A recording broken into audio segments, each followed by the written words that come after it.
And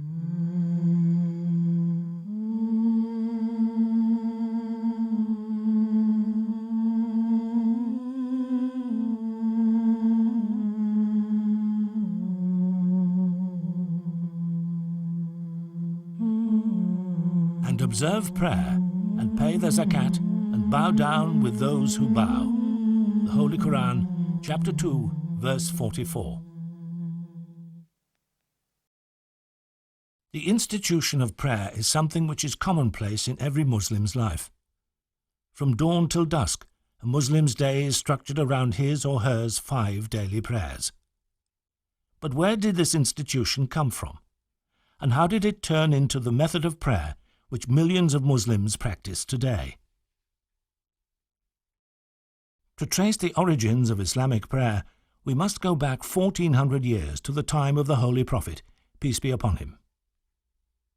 We know from the books of Hadith that even at this time, before God had prescribed any formal method of worship, some companions used to pray according to what they remembered of the teachings of the Prophet Abraham. So we know that some Muslims used to pray even before meeting the Holy Prophet, peace be upon him. But when was the formal method of worship, which millions of Muslims follow today, prescribed? This formal method of worship was revealed on the night of Al-Isra, meaning the night journey. On this night, the angel Gabriel descended upon the Holy Prophet, peace be upon him, and made him experience a vision in which he saw himself visiting the heavens. In this vision, the Holy Prophet, peace be upon him, was told by God to enjoin 5 salat, prayers, upon his followers. This commandment from God is what structured the formal method of prayer, which millions of Muslims follow today, and is how the institution of salat was formed. Allahu Akbar, Allahu Akbar, Allahu Akbar, Allahu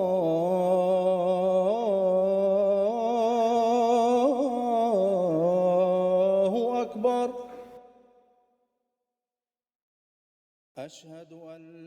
The Adhan, or call to prayer, the words of which are whispered into every newborn Muslim's ear, is something which was revealed to a companion of the Holy Prophet, peace be upon him. In the early days of Islam, there was no prescribed way of telling people that the time for prayer had commenced, nor was there any way to call the Muslims to the mosque for congregational prayers. Some companions of the Holy Prophet, peace be upon him, suggested the ringing of bells and the blowing of conches or horns, similar practices to those of the Christians and Jews. But none of these proposals appealed to the Holy Prophet, peace be upon him. One morning, Abdullah ibn Zayd, may Allah be pleased with him, one of the companions of the Holy Prophet, peace be upon him, approached the Holy Prophet and related to him a dream which he had had the night before. He had seen someone announcing the prayer time and calling people to the mosque for the congregational prayer in a loud voice. Hadrat Abdullah then related the words of the Adhan, call to prayer, which he had heard in the dream. God is most great. God is most great. God is most great. God is most great. I bear witness there is none worthy of worship except God. I bear witness there is none worthy of worship except God. I bear witness that Muhammad is the prophet of God. I bear witness that Muhammad is the prophet of God. Come to prayer. Come to prayer. Come to success. Come to success. God is most great. God is most great. There is none worthy of worship but God.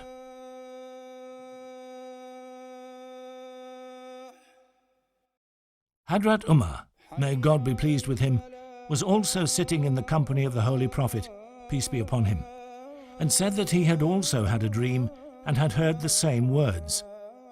The Holy Prophet, peace be upon him, was therefore in no doubt that this was a message from God.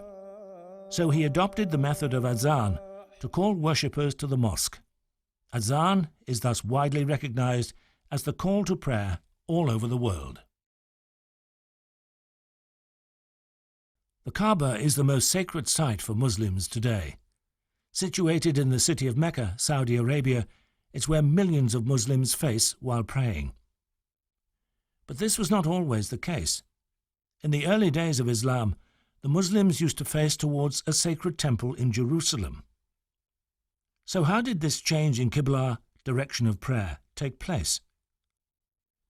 When the Holy Prophet, peace be upon him, was in Mecca, he was ordered by God to pray towards the sacred temple in Jerusalem.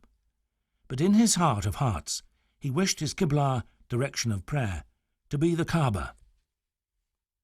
The Holy Prophet's, peace be upon him, inclination was so strong that when he used to pray, he made sure that he was in such a direction as to face both the sacred temple in Jerusalem and the Kaaba in Mecca. However, when the Holy Prophet, peace be upon him, was forced to emigrate from Mecca to Medina, it was no longer possible for him to face in both directions, and so he was forced to face solely towards the sacred temple in Jerusalem. With this sudden change, the desire in the Holy Prophet's, peace be upon him, heart to face towards the Kaaba grew even stronger, and although he never prayed for the Qibla to be changed, the following verse was revealed to him in Medina. Verily, we see thee turning thy face often to heaven. Surely then will we make thee turn to the Qibla which thou likest. So turn thy face towards the sacred mosque, and wherever you be, turn your faces towards it. And they to whom the book has been given know that this is the truth from their Lord, and Allah is not unmindful of what they do. The Holy Quran, chapter 2, verse 145. With the revelation of this verse, the desire within the heart of the Holy Prophet, peace be upon him, was met, and hence the change of the Qibla came to pass. Allahu Akbar, Allahu